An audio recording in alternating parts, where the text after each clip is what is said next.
My lucky number is 13. Bonjour et bienvenue dans 13, le podcast en français consacré à Taylor Swift. Mettez votre chapeau de cow-boy, sortez vos bracelets et suivez-nous dans l'incroyable univers de Taylor. Bonjour, c'est de nouveau Natacha au montage. Je vous fais un petit coucou pour vous dire que cet épisode a été aussi enregistré pendant l'été avant les deux grandes annonces de Taylor, l'album de Life of a Showgirl et les fiançailles. Ces deux sujets ne seront donc pas abordés dans l'épisode que vous allez écouter. On se retrouve fin septembre pour promis enfin parler de l'actualité brûlante de Taylor. Je suis sûre que cela ne vous empêchera pas d'apprécier l'épisode que nous avons adoré enregistrer. C'était quelque chose que vous nous avez demandé pendant longtemps. Alors sortez votre passeport, on vous emmène avec nous en voyage. À très vite. Bonjour à tous et bienvenue dans un nouvel épisode de 13. Je suis Natacha et j'ai avec moi ma Swiftie préférée. Honorine, c'est moi. Oui. Aujourd'hui, on va faire un épisode un peu spécial. On n'est pas toute seule. Vous nous avez beaucoup réclamé de faire un épisode avec d'autres personnes. Et donc aujourd'hui, on a un invité spécial qui est un de nos amis avec qui on papote très souvent. Et encore, on papote encore plus de Taylor Swift. Nous avons avec nous ce soir Agathon. Bonsoir. Hello les filles. Ça va? Très bien, merci de m'inviter dans le podcast 13. En le préparant, je me souvenais de Natacha qui nous envoie un projet, un pré-projet, il y a un an peut-être. Ouais. Et aujourd'hui, le podcast existe, il est sur les réseaux, il est partout. Donc, grosse fierté, bravo à vous. On est très contente de t'avoir avec nous aujourd'hui. Comme tu es notre invité, on t'a laissé choisir tout ce que tu voulais, presque tout. Et donc du coup, c'est toi qui as choisi le thème. On a commencé à parler de ce podcast ensemble et j'étais à ce moment-là pour le travail à New York et donc on s'est dit que c'était l'occasion de parler un petit peu de ce lien entre Taylor et la ville de New York et particulièrement une rue tout à fait particulière dans le cœur de tous les Swifties à mon avis, Cornelia Street. Tu l'as dit, New York, c'est une grosse source d'inspiration chez Taylor. Et donc, comme on savait que tu y allais souvent et que tu es un Swiftie aguerri, on s'est dit que c'était le bon moyen de à la fois satisfaire nos auditeurs qui nous réclamaient depuis un petit moment d'avoir un épisode un peu plus collaboratif et de parler de ce thème qui revient très souvent chez Taylor Swift parce que sa vie et sa carrière sont quand même très liées à cette ville, à tel point que la ville devient presque un personnage à part entière de certaines chansons. Donc, c'est ce qu'on va voir aujourd'hui.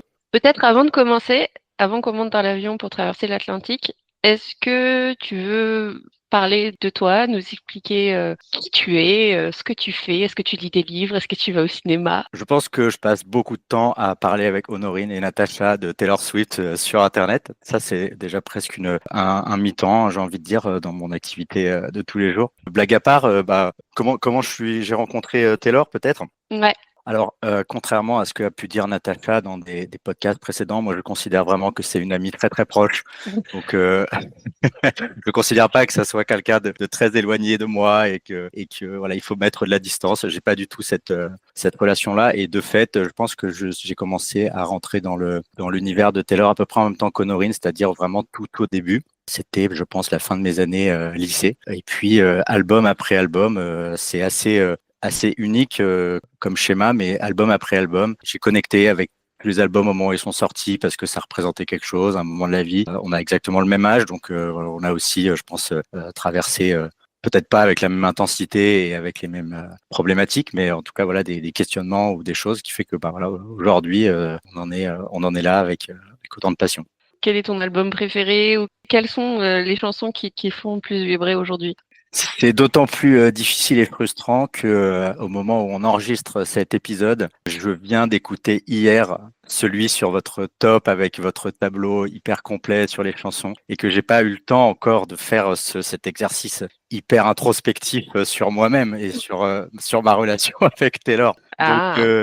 Donc je suis obligé de le faire un petit peu au doigt mouillé, mais en réalité, comme je disais, les albums, ils se sont succédés à des moments de ma vie qui sont tous très différents depuis 2007-2008. Très, très difficile de les séparer puisqu'ils sont très associés à des périodes temporelles et je les aime pour des raisons très différentes. Peut-être celui que j'ai le moins aimé et dont je suis passé le plus à côté. Attention à ce que tu dis. C'est Reputation. Désolé, Honorine. Oh, Quand il est sorti, il avait cette énergie un peu... en fait, beaucoup d'utilisation, de déformation de la voix, etc. J'aimais moins Taylor pour ça. t'étais pas emballé. En fait, ouais, je sais pas. Là, le virage était vraiment très, très abrupt. alors que moi j'avais commencé à l'écouter en écoutant de la country en fait, et c'est ça qui me plaisait. Et là, c'est vrai que j'ai un peu décroché pour y revenir beaucoup plus tard. Et je pense comme beaucoup de petits clowns parmi nous, on a quand même tous attendu Reputation, Taylor Version, sans l'avoir, mais je militais quand même ardemment. On l'attend toujours d'ailleurs. On l'attend toujours, mais au moins on a la réponse maintenant. Bon, allez. Je ne t'en veux pas, je savais. C'est un Attendez, album pas cool mal parce que aimé. j'ai quand même dit quel était l'album que j'aimais le moins, mais j'ai pas dit celui que j'aimais le plus. Alors, Ouais, c'est vrai, dis-le nous. en rendre un petit peu hommage. Je pense que c'est 1989 qui est vraiment l'album que j'ai pense le plus écouté.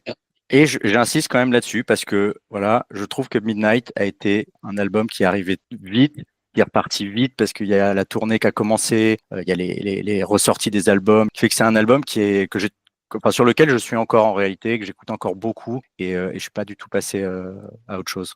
Ouais, Je c'est suis vrai. d'accord. Vera Midnight, ça n'a pas eu son heure de gloire suffisante. Est-ce que vous êtes prêts? Sortez vos passeports, on y va. On part à New York.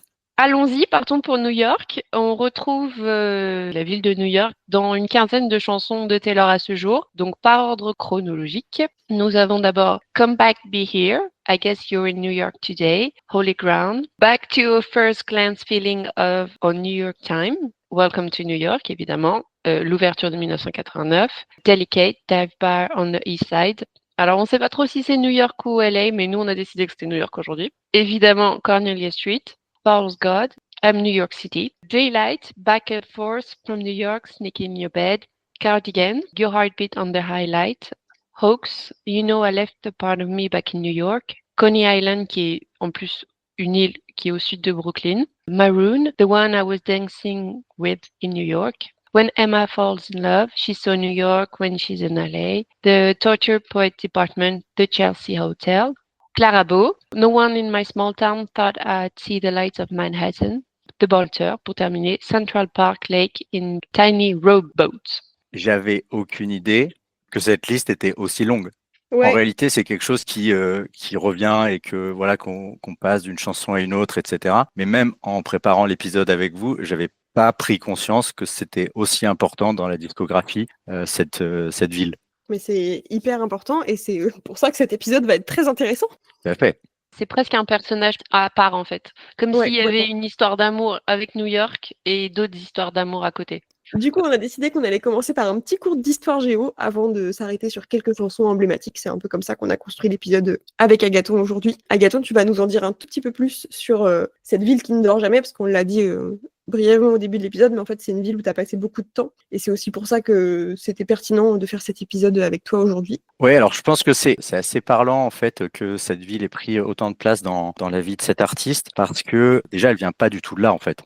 C'est une ville dans laquelle elle est arrivée en étant post-adolescente. C'est déjà une superstar, à peu près autour de 2014. C'est une superstar aux États-Unis. Pas trop en France à cette époque-là. Il y a quelques titres plutôt que des albums qui ont un peu émergé. Mais c'est vrai que je me souviens qu'à l'époque, presque c'était un peu moqué en fait, comment dire, une vedette de plus. Aux États-Unis, elle a pas du tout cette aura-là, elle a déjà une notoriété beaucoup plus importante, voire peut-être un peu trop. Ce que je recevais, c'est que c'était, alors que ça soit de la part des journalistes, voilà, du monde de la musique ou des échos, des rumeurs, c'était qu'elle dédiait trop, qu'elle passait trop de temps avec trop de garçons, etc. Et en fait, cette intrusion dans la vie privée, c'est quelque chose dont elle s'est toujours défendue, elle s'est toujours protégée énormément sur le fait qu'en fait, elle n'allait pas commenter, elle n'allait pas du tout rentrer dans ce jeu-là. Et j'ai toujours eu un peu ce sentiment que New York était un peu une page qui se tournait où en fait elle quitte Nashville, qui est une ville, bon, certes c'est une grande ville américaine, elle est très connue, c'est une vedette de la country là-bas, donc évidemment tout le monde la connaît. Nashville c'est vraiment une ville très très connue pour cette industrie musicale là particulièrement. Et elle arrive à New York dans une ville qui est démesurément grande, démesurément anonyme, parce qu'en fait, sa notoriété à New York, elle est toute petite par rapport à des superstars qui peuvent vivre ici. Et donc, je pense qu'en fait, il y a une forme de cocon, paradoxalement, dans laquelle elle a pu créer et je pense s'épanouir autrement que dans une voie un peu tracée de la star attitude. Ouais, c'est l'anonymat aussi qu'apportent les grandes villes à beaucoup de célébrités. Prends l'exemple de Paris où tu peux croiser des gens très connus qui se baladent et où personne va aller les voir parce que c'est limite normal qu'ils soient dans le paysage, alors que s'ils allaient dans une plus petite ville, ils se feraient assaillir par les fans parce que c'est l'attraction du moment, quoi. Et j'avais noté ça sur cet emménagement à New York qui va, je pense, lui donner un nouveau souffle aussi à sa créativité. Le virage est déjà amorcé vers une écriture beaucoup plus pop. et on est sorti vraiment de la country. Je pense que New York, c'est vraiment le jalon entre ces deux époques qui le marque bien. Elle choisit de s'installer dans une rue toute particulière. J'ai envie de dire la promesse la moins bien tenue de toute mon existence, à savoir retourner à Cornelia Street à chaque fois que je vais à New York. Même Chacun a une carte pour y aller. Et une fois que c'est cramé, normalement, tu dois plus jamais y je dois retourner. plus y retourner. Et ben, je vous cache pas que j'ai beau chanter cette chanson à tue-tête et je retourne systématiquement à Cornelia Street. C'est bien Bon. de l'avouer, c'est bien. Pour beaucoup de raisons, hein. Déjà parce que ça me fait marrer, hein, tout simplement, et aussi parce que c'est un des plus beaux coins de New York. C'est pas comme si c'était un véritable effort et qu'on devait traverser la ville pour aller dans le pire endroit de la Terre. Et c'est vraiment un quartier super sympa, qui est dans le quartier de Greenwich Village, qui est dans le sud de Manhattan, dans le temps de Manhattan. J'ai fait quelques petites recherches pour qu'on puisse avoir des infos sur cette rue de Cornelia, dont je ne savais rien, au-delà du fait que c'était une rue assez sympa. Downtown Manhattan, c'est la première partie qui a été colonisée au début de l'installation de la ville. Et Greenwich Village était donc cet endroit dans lequel, au début, c'était vraiment les colons originels.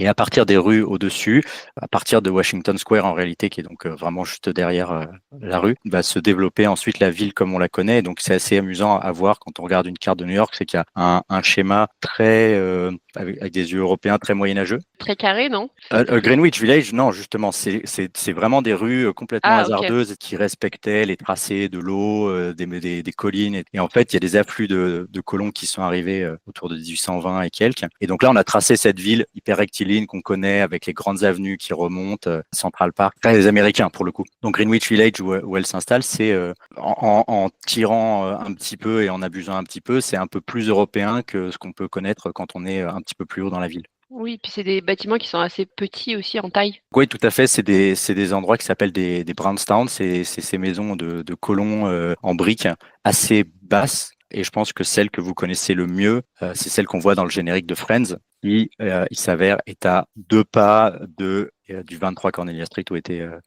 installé Taylor. Et on le sait, il y a peu de chances que ça soit un hasard qu'elle se soit installée si près de l'appartement de Friends. Je pense que si elle avait pu s'installer dans l'immeuble, elle l'aurait fait. Quand on se promène dans le quartier, vous avez tout un petit parcours où en fait vous voyez des gens qui font vraiment ce pèlerinage entre la maison de Friends et le Cornelia Street, et c'est amusant de voir les gens qui se regardent un petit peu comme ça, qui voient les bracelets, On se reconnaît entre nous. On se reconnaît, oui, exactement, on se reconnaît. Et donc Taylor, elle a habité au 23 Cornelia Street, on le sait, hein, c'était vraiment son adresse, même si c'était une adresse temporaire le temps que son appartement soit rénové. Et donc, est-ce que dans tes recherches, tu en as su un peu plus sur cette rue? Qu'est-ce que tu peux nous dire? Et j'avais regardé et c'est vrai que j'avais pas trouvé grand-chose. Il a fallu que j'aille chercher un peu loin en fait pour avoir un historique de la rue. Alors il s'avérait qu'en fait c'est une rue qui a été nommée donc en 1828. Je vous disais à partir de 1820, c'est là qu'on va commencer à construire vraiment la ville au-dessus de Washington Square, très rectiligne. Et il y a eu beaucoup de noms de rues qui ont été changés. Cornelia, c'est le nom d'une fleur et c'est également le nom de l'épouse d'un héros de la guerre d'indépendance qui était également l'ami du vice-président des États-Unis. Donc voilà, ça aide. Ça aide. Des relations. Et donc, en fait, c'est vraiment une rue assez typique qui est entre deux rues beaucoup plus importantes. C'est vraiment une toute petite rue. Et donc, le nom viendrait donc de cette personne qui s'appelle Cornelia Clinchfish. Si on reprend le photoshoot sur Lover, on voit qu'il y a des photos de Taylor entourées de roses qui sont donc, je pense, les Cornelia. Sachez qu'en plus, les Cornelia sont une variété très facile à cultiver parce qu'elles sont presque sans épines. Les Cornelia sont aussi souvent associées à l'amour, à la romance et à la beauté. Comme Lover. Voilà, comme Lover. Donc on est dans le thème. Parce qu'on parle de Lover, mais on l'a peut-être pas précisé, mais du coup, c'est l'appartement dans lequel elle a écrit cet album, en tout cas en grande partie. Bah, sachant qu'en réalité, quand elle est arrivée à New York, elle n'a pas tout de suite emménagé à Cornelia Street puisqu'elle avait son appartement à Tribeca. Et c'est parce que cet appartement était en rénovation qu'elle a habité à Cornelia Street entre juin 2016 et 2017. Donc pour le coup, là, ça colle avec potentiellement l'écriture de Lover. Déjà ? Bah oui, Lover est sorti en 2019. Bah oui, tu sais, elle a sorti Reputation en 2017, elle était déjà en train d'écrire la suite. Hein. Ok. Est-ce que tu penses qu'elle s'est installée à Greenwich Village pour une raison particulière ? En tout cas, de ce qu'on sait, c'est qu'il lui fallait un lieu temporaire, le temps que la maison qu'elle avait achetée, elle puisse s'installer dedans, etc. Le fait qu'elle ait choisi ce lieu-là, franchement, c'est que des suppositions parce que je sais pas, et puis il peut y avoir beaucoup de paramètres. Mais en tout cas, Greenwich Village, c'est depuis les années franchement, depuis le début du XXe siècle, c'est un lieu artistique vraiment important à New York, où des gens comme Bob Dylan, Jimi Hendrix. Jimi Hendrix avait son studio, le Electric Lady Studio, où Taylor a d'ailleurs enregistré des chansons. Simon et Garfunkel, Jeff Buckley, beaucoup d'écrivains, Jack Kerouac, Edgar Allan Poe, des poètes, William S. Burroughs. Voilà, beaucoup d'artistes étaient là, et notamment aussi des artistes visuels, donc peut-être un peu moins proches de ce que fait Taylor, mais des incontournables. Andy Warhol, qui a commencé ses premières factory parties, c'était là. Et Edward Hopper, dont on connaît ce tableau des Nighthawks, vous voyez ce diner de nuit avec quelques personnages éclairés, qui fait absolument penser à ce quartier de la ville. Je pense qu'en tout cas pour Taylor, il y avait peut-être une vraie volonté d'être dans un quartier animé par d'autres artistes. Je ne sais pas si à son époque il y avait beaucoup de gens autour d'elle qui vivaient, mais en tout cas historiquement c'est un quartier qui a toujours été un quartier d'artistes et dont il y a encore aujourd'hui pas mal de galeries d'art assez intéressantes. Lover, j'ai l'impression que c'est un peu le premier album où on a commencé à avoir des messages politiques qui se transmettaient dans les chansons. Et du coup, probablement que Greenwich Village, ça a influencé aussi cette partie de son écriture. Alors, oui, on le voit bien dans Miss Americana, puisqu'elle en parle bien de fait ce poids de basculement politique, disant en fait toute son équipe lui dit mais en fait ne rentre pas dans la politique parce que tu vas te brûler les ailes et elle décide de le faire. Et au final, on verra tout au long de sa carrière depuis qu'à chaque fois qu'elle s'est sentie de prendre la parole sur un sujet, elle l'a fait. Lover, c'est l'album qui, je pense, pour la première fois prend faudrait regarder dans les autres albums, mais en tout cas, je n'ai pas de mention aussi claire que de droit des défenses de la communauté LGBT. Et c'est évidemment très, très lié à Greenwich Village, puisque c'est de là, en fait, c'est 3 rues au-dessus de Cornelia Street qu'a commencé la Gay Pride, qui a été le premier endroit dans lequel la Gay Pride a commencé. À partir d'un bar, en fait, vous pouvez toujours aller visiter, qui s'appelle le Stonewall, qui était un bar clandestin pour les homosexuels début des années 70. Une rafle de la police qui est arrivée, et puis en fait, le mouvement a pris de l'ampleur. Il y a ce mouvement de solidarité qui s'est créé pour dire, en fait, on va aller manifester. Et la manifestation qui aurait pu être un turbin de sang, on va pas se mentir, est devenu ce qu'on connaît aujourd'hui, et ça a été un vrai moment de revendication et de reconnaissance, mais aussi de solidarité. Donc évidemment que c'est un quartier qui est extrêmement empreint de ces luttes-là. Et je vous invite, il y a un documentaire que vous pouvez trouver sur YouTube, qui s'appelle Stonewall, la révolution gay, où on revoit toute cette histoire en fait de la naissance de la Pride, qui est super intéressant à regarder. Je vais être à la fois d'accord et pas d'accord avec ce qui vient d'être dit. Une fois n'est pas coutume, je contredis. Évidemment que je suis d'accord que Lover, c'est le premier album qui est très marqué politiquement. En revanche, pour moi, la première occurrence des engagements de Taylor Swift, c'est justement la chanson Welcome to New York, qui est du coup vraiment la déclaration d'amour à cette ville-là. On l'a dit, elle a emménagé en 2014, et en gros, au moment où elle emménage, elle a fait pas mal d'interviews en 2014, puisque c'était aussi au moment de la sortie de 1989. Donc en fait, 1989, Welcome to New York, c'est vraiment le début de l'histoire d'amour entre Taylor Swift et la ville. C'est aussi le premier album pop 100% assumé, donc tu l'as dit, c'est vraiment la transition dans sa vie. Et à ce moment-là, elle voit New York, comme tu l'as dit, comme une espèce de ville où tout est possible, une ville où elle peut se réinventer en fait. Mais j'ai retrouvé une interview de 2014 qui date de octobre 2014, dans laquelle elle parle de cette chanson Welcome to New York, où elle dit qu'en fait, elle l'a écrite en 2011, au moment où le mariage gay a été légalisé à New York. Ah ouais? Ouais. Donc du coup, quand elle dit You can want who you want, boys and girls and girls, en fait ça, elle l'a écrit 3 ans avant la sortie de l'album. Pour le coup, c'est déjà un petit engagement politique, même si à l'époque, personne ne le voit comme ça. Mais ça en est un quand même. 2011, ça donne quoi? Si on remonte 2011, c'est quoi? On est dans Speak Now? On est juste après Speak Now, ouais. Ouais. Déjà, dans Speak Now, elle en parlait, elle disait Someday I'll be living in a big old city. Oui, parce que de toute façon, elle rêvait de vivre à New York depuis longtemps. C'est un truc qu'elle voulait faire depuis toujours, en fait. La projection qu'elle a de se projeter 3 ans après en se disant je vais écrire une chanson, et elle s'appellera Welcome to New York. C'était déjà dit je vais bouger et je vais faire un album sur New York. Elle me bluffe à chaque fois. Dans le clip de You Belong With Me, elle manifeste qu'elle va finir avec le footballeur. Hein, donc tu sais, pas faux ce que je dis. Mais du coup, ça me fait une parfaite transition parce que je vous propose qu'on analyse un petit peu cette chanson qui est Welcome to New York. Alors, la chanson est quand même globalement assez transparente. Il n'y a pas non plus une profondeur extrême. Mais il y a quelques petits trucs un peu sympas à dire sur cette chanson.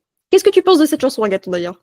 C'est pas ma chanson préférée de toutes les chansons. Et peut-être parce que je l'ai beaucoup écouté et un peu comme beaucoup de chansons, comme je pense la malheureuse Shake It Off, à force d'être surpassée à la radio, d'avoir été vraiment trop diffusée et dans des contextes mal utilisés, elle a fini par me fatiguer un petit peu cette chanson. Mmh.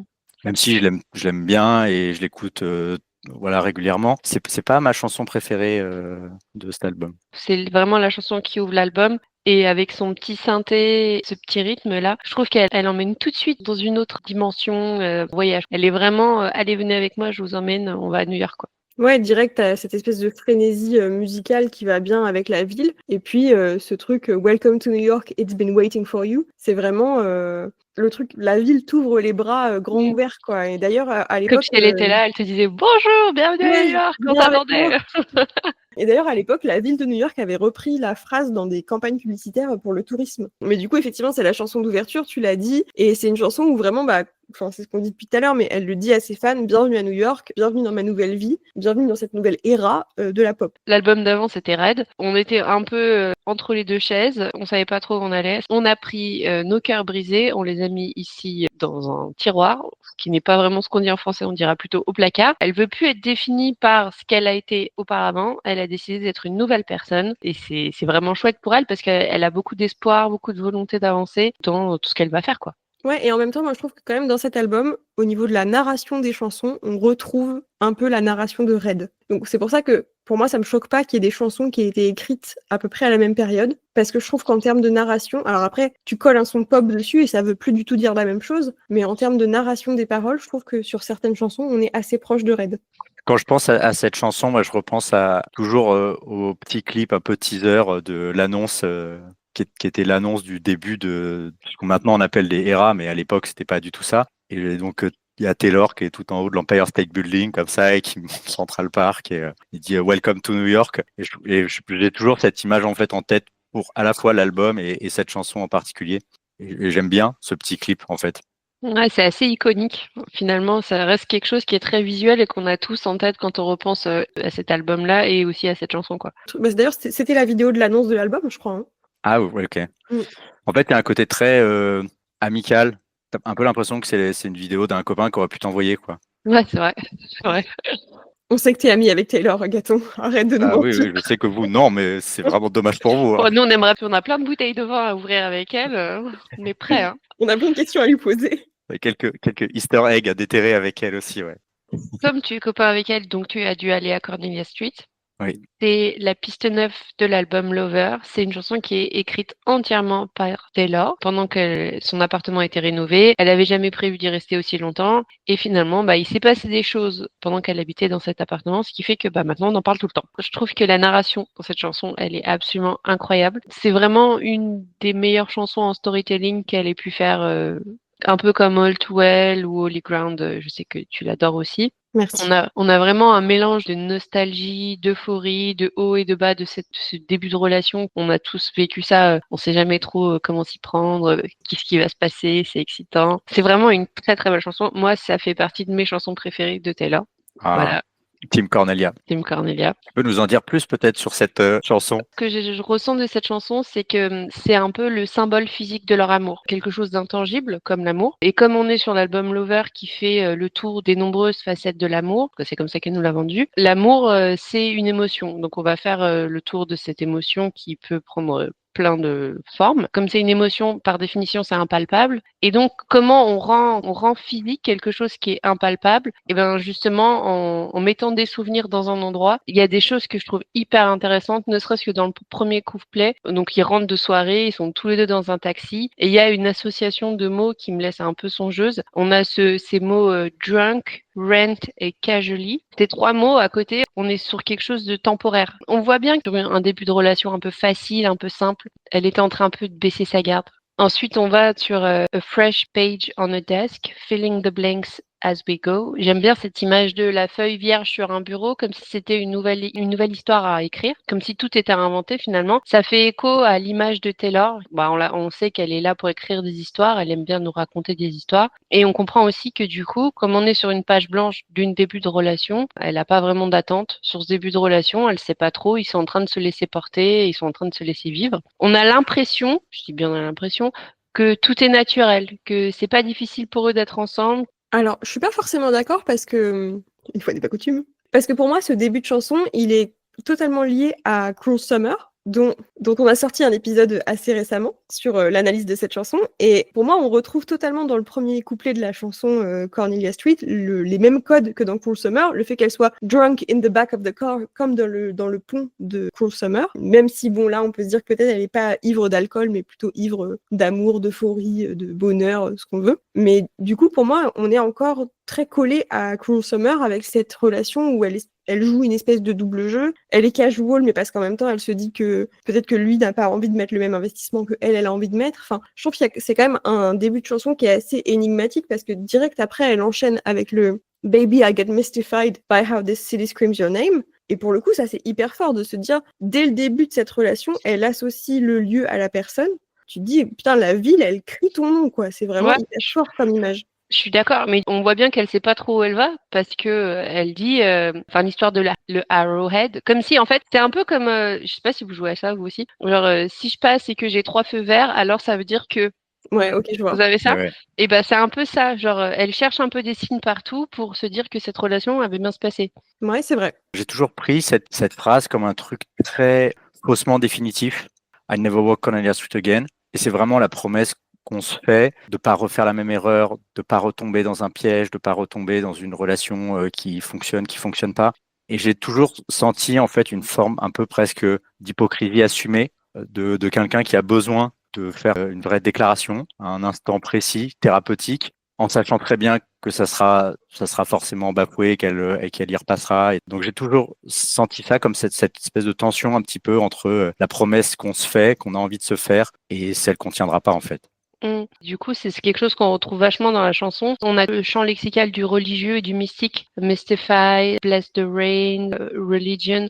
Je le ferai jamais. C'est un peu comme si elle était là, elle s'engageait vis-à-vis de quelqu'un d'autre. Comme j'ai dit au début, tu vois, qu'elle personnifiait l'amour qu'elle a pour cette personne dans un lieu. Et ben, le fait de dire l'amour que j'ai pour lui, il est à cet endroit-là. Si c'est terminé, je reviendrai plus jamais ici, quoi. Ouais, je suis d'accord. Et en même temps, en fait, pour moi, j'irais même encore plus loin de dire, effectivement, on l'entend de manière assez linéaire, enfin, ou littérale, en disant, en gros, si tu me quittes, je n'irai plus jamais à Cornelia Street. En gros, c'est ça la phrase littéralement, parce que, comme on l'a dit, le lieu me rappelle trop le souvenir de notre relation, et donc je serais même plus capable d'aller dans cette rue sans penser à toi, et je veux plus penser à toi. On l'a tous vécu, ça t'est là. Voilà. Mais en même temps, en fait, pour moi, c'est comme si elle allait carrément un cran au-dessus, comme si le fait de walk Cornelia Street, c'était en fait tomber amoureux. Et en gros, c'est genre, si tu me quittes, je tomberai plus jamais amoureuse, j'irai plus jamais sur ce chemin de Cornelia Street, qui est le chemin de l'amour, de la Cornelia, chemin de rose, etc.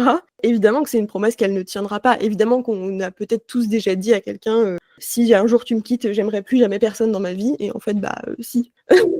Tu vois. Et d'ailleurs, quand on repense au fait qu'elle savait depuis le début que son adresse à Cornelia Street, elle était temporaire, en fait, c'est comme si depuis le début, elle savait que la relation n'allait pas durer, mais qu'elle avait une autre maison qui l'attendait quelque part ailleurs. Ouais, Une maison de Travis. Ce qui me fait marrer, c'est dans cette phrase qu'elle dit I get mystified by how the city screams your name. On en a déjà un peu parlé, mais The City, c'était la chanson qu'elle avait chantée au concert des 1975 en disant c'est ma chanson préférée du groupe. Moi, ça me bluffe, quoi. Ça peut pas être par hasard et en même temps impossible de savoir vraiment à qui elle parle. Peut-être qu'elle parle de plein d'autres gens parce qu'au final, on a plein d'autres indices dans cette chanson qui nous font un peu tourner en rond. On n'arrive pas vraiment à savoir à qui s'adresse cette chanson et c'est tant mieux quelque part parce que ça lui donne son côté mystérieux. Ouais, c'est ce qu'on répète à chaque fois, qu'en fait, au fond, la muse, c'est pas important. Mais c'est drôle de voir comment elle arrive à brouiller les pistes, en fait. J'aime bien ce que tu disais, Natacha, sur le fait que c'est une chanson qui tourne un peu en rond, parce qu'en fait, j'imagine vraiment ce trépignement où, en fait, comme je disais, c'est une toute petite rue entre deux grandes artères. Et en fait, quand tu te promènes dans le quartier, tu passeras toujours, en fait, devant cette rue. Et donc, c'est un peu comme si tu devais renouveler cette promesse à chaque fois que tu passais à l'angle, dire non, en fait, je passerai pas par là, non, je passerai pas par là, et en fait, tu reviens, quoi qu'il arrive, ça parle beaucoup de la chanson, ça. D'ailleurs, dans cette chanson, elle commence par dire I rent a place in Cornelius Street, I see casually in a car, et elle finit la chanson par ça. Donc vraiment, genre, elle fait un cercle autour de ça, quoi. Elle est arrivée, elle est repartie. Ouais, moi je le vois un peu comme, vous savez, comme dans les films un peu où il y a une scène où quelque part en fait c'était un rêve, elle a rêvé tout ce moment où elle lui fait une grande déclaration d'amour, etc. Et en fait le plan revient au début où elle est dans la voiture, la tête contre la vitre, à voir les feux défiler et en fait tout ça, ça s'est passé dans sa tête. J'adore cette image. Sur cette chanson, il y a des choses qui me font buter et je bute dessus depuis que j'ai écouté cette chanson. Lover, c'est un des premiers albums que j'ai écouté de Taylor, donc je l'ai beaucoup écouté. Et quand elle dit We bless the rain on Cornelius Street, t'es obligé que quand elle dit cette phrase, c'est un clin d'œil à quelqu'un qu'on ne connaît pas, qui lui parle probablement qu'ils auraient écouté, qu'ils auraient chanté, qu'ils auraient hurlé cette chanson ensemble. Donc la chanson c'est Africa de Toto, qui date de 1982, donc c'est une chanson culte. Globalement, on la connaît tous et encore plus l'âge de Taylor, si vous la connaissez pas et que vous faites partie de la jeune génération, allez écouter cette chanson, c'est un tube, on ne s'arrêtera jamais de l'écouter. Et cette phrase, elle peut pas l'avoir calée là comme ça, juste pour le fun. Moi, ça me paraît trop bizarre. Surtout qu'on retrouve en plus bless, qui est vraiment un mot qui est extrêmement lié au religieux, qu'on a partout dans cette chanson. Voilà, ça m'interpelle. Pour moi, il y a plein d'interprétations différentes de cette phrase et c'est en ça qu'elle est extraordinaire parce que, évidemment, on pense à la référence à Toto, etc. Mais si on pense juste à la vie de Taylor, pour moi, ça peut être le fait de se dire, elle associe quand même souvent la pluie au fait de se purifier, de se nettoyer, etc. Je pense à Clean, ça peut être un clin d'œil à ça, où tu vois, tu disais, on sait pas trop où donner de la tête, on sait pas qui peut être la muse, mais parce qu'en même temps, elle fait référence à plein d'éras différentes de sa vie dans cette chanson-là. Que juste avant, elle parlait des Windows Flung Wide Open qui viennent en opposition aux Windows Boarded Up After the Storm de Call It What You Want. Donc elle fait référence à Rep, et en même temps, on l'a dit, il y a aussi des références à All Too Well. Là, pour moi, c'est une référence à 1989. Pour moi, il peut y avoir plein d'autres interprétations, notamment aussi le fait que peut-être tout simplement ils sont contents qu'il pleuve à Cornelia Street. Ça leur donne une excuse pour rester à l'intérieur, pour passer du temps ensemble. Potentiellement, il pleut, il y a moins de paparazzi dehors, donc ils sont moins emmerdés. Enfin, pour moi, ça peut vouloir dire plein de trucs en fait. Et puis la pluie, c'est la création de la vie. Si on met de l'eau sur des fleurs, du coup, il y a plus de fleurs. Et comme on est dans une rue avec un nom de fleurs, c'est que l'amour se développe aussi. Donc, c'est génial. Bravo. Ouais, c'est une phrase qui est très courte et qui en plus reprend une expression qui est utilisée hyper fréquemment et qui en dit beaucoup. J'aime encore plus cette chanson maintenant. Il y a un autre lien avec Rep qui est fait dans la chanson. Et à un moment, ils vont tous les deux sur le toit. Le toit, sat on the roof, you and I, à la fin. Voilà, elle est en train de la chanter. Je la vois dire. Up on the roof with a schoolgirl crush. Exactement. Est-ce que ce serait pas aussi un petit clin d'œil à quelqu'un? On ne sait pas. Le toit, forcément, il y a une connotation, on va dire visuelle. Hein. Le toit, c'est là où on prend de la hauteur. On va regarder la vue sur la ville, la vue sur New York, sur toute cette ville qui s'étend sous nos yeux. Est-ce que c'est pas aussi une manière de dire qu'on prend de la hauteur dans notre relation? Pour terminer, Barefoot in the Kitchen. Là, c'est évident qu'elle fait un rappel à Red dans All Too Well. Et ce que j'aime beaucoup, c'est qu'elle termine en disant That became my religion, virgule, et elle dit listen. Et genre vraiment pour prêter attention, genre écoute bien ce que je vais dire, je te le promets. J'espère qu'on se perdra jamais et j'espère que je remarcherai jamais sur Cornelia Street. C'est hyper triste en vrai. C'est hyper triste en vrai. C'est une chanson qui, honnêtement, est vraiment triste. C'est pas du tout le seul exemple, mais qui le prend en mode très positif pour raconter cette histoire triste et qui choisit l'angle d'être un petit peu perturbant entre ce qu'on écoute et ce qu'on entend. Il y a la chanson et honnêtement, elle peut passer dans une soirée et je pense que personne sera trop choqué à écouter seul avec un casque et c'est une autre expérience complètement parce que le texte là devient vraiment, comme on le disait, assez pesant et introspectif et ouvre visuellement beaucoup de portes qui sont pas aussi catchy que l'air peut le laisser penser. Mais c'est quelque chose qu'elle fait dans énormément de chansons. Hein. De nous cacher un texte qui te fout par terre sous une chanson un peu pop, c'est typiquement sa recette. Je voulais savoir si vous l'aviez déjà remarqué en faisant des recherches là sur cette phrase-là, Barefoot in a kitchen, sacred new beginning. Est-ce que vous saviez qu'elle réutilise la mélodie de la chanson Invisible? Ah non, je savais pas. You can see right through me, na na na na.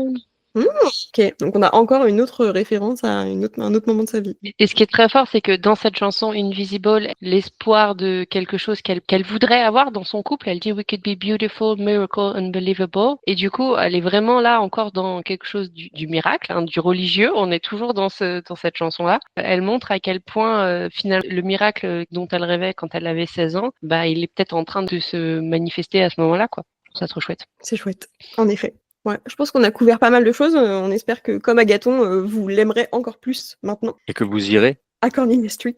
Ne faites pas cette fausse promesse. J'irai une fois.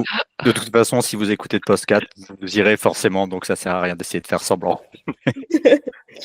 Pour la petite histoire, pour nos auditeurs qui étaient là, au moment où on avait lancé le concours dans lequel on avait fait gagner le livre de l'Erastour, eh bien c'était grâce à Agathon qui est aujourd'hui avec nous, et c'était lui qui l'avait emmené en pèlerinage à Cornelia Street et qui avait pris les photos dont on s'était servi pour le concours. Donc c'est lui qu'il faut remercier pour cette opportunité qui avait été donnée à nos abonnés. Un Easter egg à l'intérieur du podcast. Exactement. Agathon, il y a un truc. On a fini là notre analyse sur New York, etc. Mais il y a quelque chose qu'il faut que tu nous racontes. Nous, tu nous l'as déjà raconté, mais tu peux me le raconter parce que j'adore entendre cette anecdote.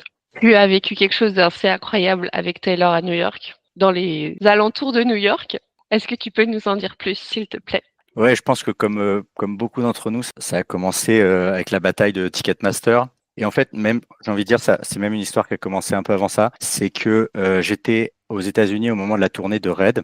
Et les dates de Taylor faisaient exactement l'inverse de mon chemin. Donc en fait, impossible de voir cette tournée. Et j'en étais un petit peu triste. Et donc quand la tournée a été annoncée, Eras Tour a été annoncée, ça c'était immanquable pour moi. Et donc c'est là qu'a commencé la bataille de Ticketmaster sur Internet, mais pas à l'époque, pas encore en Europe, aux États-Unis. En vrai, l'histoire, elle est drôle maintenant parce que tout s'est bien passé. J'ai pu aller voir le concert et tout, mais c'était franchement compliqué parce que il fallait que je me fasse un compte avec un numéro américain. Et donc, bon voilà, on se retrouve dans des files d'attente infinies, puis des emails. Au bout de 2-3 jours, à essayer de se connecter avec Twitter qui est en feu, en train de se dire, mais en fait, c'est pas possible. Des gens qui essayent de te vendre des places, t'escroquer dans tous les sens. Enfin, c'était complètement le Far West. Et donc, je suis un peu dégoûté. Enfin, je suis même très dégoûté. Et donc, ça va pas se faire. Et je reçois un email qui, je pense que je l'ai gardé, l'email, qui commence comme ça. Taylor a envie que vous veniez au concert. Donc, D'accord. quand je vous dis que c'est mon ami. Donc, moi, je reçois un mail qui me dit que Taylor a envie que je vienne à son concert. Bon, je suis sympa. Je clique sur le lien. Et en effet, je sais pas. En fait, si, je sais, parce que c'est un peu particulier, mais ils avaient demandé à ce que mon compte Ticketmaster soit relié à mon compte du merch de Taylor. Et donc, en fait, on sait que vous êtes un vrai fan parce que vous avez acheté un t-shirt de 1989, un sweat de Midnight. Bon, ils avaient ma shopping list, donc ça m'a fait un peu peur sur le moment sur la quantité d'informations que tu vends à des tiers américains. Mais bon, ça, c'est une autre histoire. Ce qu'il faut retenir, c'est que donc Taylor veut que je vienne à son concert parce que je lui ai acheté 2 t-shirts grâce à ce geste de Taylor. J'ai pu avoir des places pour la dernière date de New York. Et donc, comme tu disais, Natacha, c'était pas exactement à New York, c'était au MetLife Stadium dans le New Jersey, qui est un stade. Enfin, j'ai jamais été dans un stade de cette taille en fait. Hein, c'est juste démesuré, mais une expérience speechless. Ouais. Quels ont été tes surprise songs, tu t'en souviens ou pas? Bah, évidemment, je m'en souviens. Évidemment que je m'en souviens. La première, c'était Welcome to New York. Ah, Et on pour a le bien coup, fait d'en parler aujourd'hui. bah, on a bien fait d'en parler. Et l'autre chanson, Taylor a voulu elle a voulu me jouer personnellement clean. Et j'avoue que c'était un moment assez dingue. Elle l'a joué que pour toi. En tout cas, c'est ce qu'elle a dit à ce moment-là. Elle l'a pas dit très fort, mais moi, je l'ai entendu en tout cas. Non, deux chansons que j'étais plus que Bluffé. ravi d'entendre. Et au moment de la tournée américaine, il y avait pas encore les applis pour deviner les surprise songs, les medley, etc. Donc en fait, elle allait vraiment juste choisir 2 chansons de sa discographie et les jouer en entier, piano, guitare, et c'était vraiment. Je vous conseille de le vivre une fois dans votre vie. Ok. D'ailleurs, à l'époque, il y avait beaucoup de trucs qui tournaient sur les réseaux sociaux. J'avais trouvé ça hyper joli. Les gens disaient, en fait, tu n'as pas forcément les surprise songs que tu veux. Tu as les surprise songs dont tu avais besoin à ce moment-là. Ouais, je pense que c'était extrêmement juste, en tout cas, à ce moment-là. Ouais. Natacha n'est pas d'accord. Je valide pour le point d'Agathon, mais pas pour le mien. Enfin, Ok, d'accord. Je suis encore en train de réfléchir à ce que Taylor a voulu me dire pour la deuxième de Lyon, Bleach Moi aussi. et les prénoms. Et là, je sais pas en fait quoi faire de ma vie avec ça, mais c'est beaucoup de questions. ouais, beaucoup de questions. Et je sais que Natacha, il y a une histoire que je vous avais racontée qui est quand même assez rigolote parce que quand j'arrive donc dans le stade, je suis avec mon épouse et on va regarder le concert et voilà. Et là, en fait, je me suis vraiment fait une réflexion. Je me suis dit, je pense que j'ai jamais vu autant de filles de toute ma vie.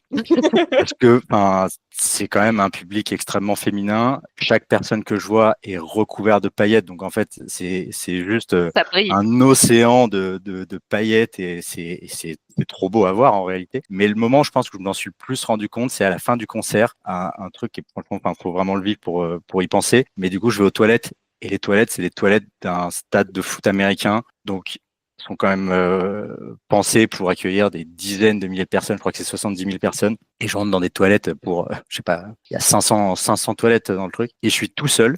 Et là, je me suis dit, ah ouais, c'est vraiment curieux. Et je pense qu'en fait, le contexte n'est pas super glamour en réalité, mais de toute ma carrière de Swiftie, c'est le moment où j'ai pris conscience qu'en fait, ça y est, j'avais vraiment une communauté autour de moi et que j'avais rencontré des gens avec qui j'allais pouvoir parler de cette passion, de cet artiste. Et, et oui, c'est vrai, Clément, c'était seul dans les toilettes du MetLife Stadium, entouré de 70 000 personnes. Comme quoi, les épiphanies, ça peut arriver à tout moment. Exactement. Écoute, Agathon, merci beaucoup d'avoir été avec nous, d'avoir accepté de te prêter au jeu. C'était pas forcément un exercice facile, mais on espère que tu as kiffé le moment. On t'invite à faire cette dernière tradition avec nous. Qu'est-ce que tu écoutes en boucle en ce moment? Alors, j'écoute en boucle en ce moment une chanson qu'on m'a mis au travail et qui est assez dure à oublier en réalité, et qui s'appelle Qui va garder mon crocodile cet été d'un groupe qui s'appelle Ottawa.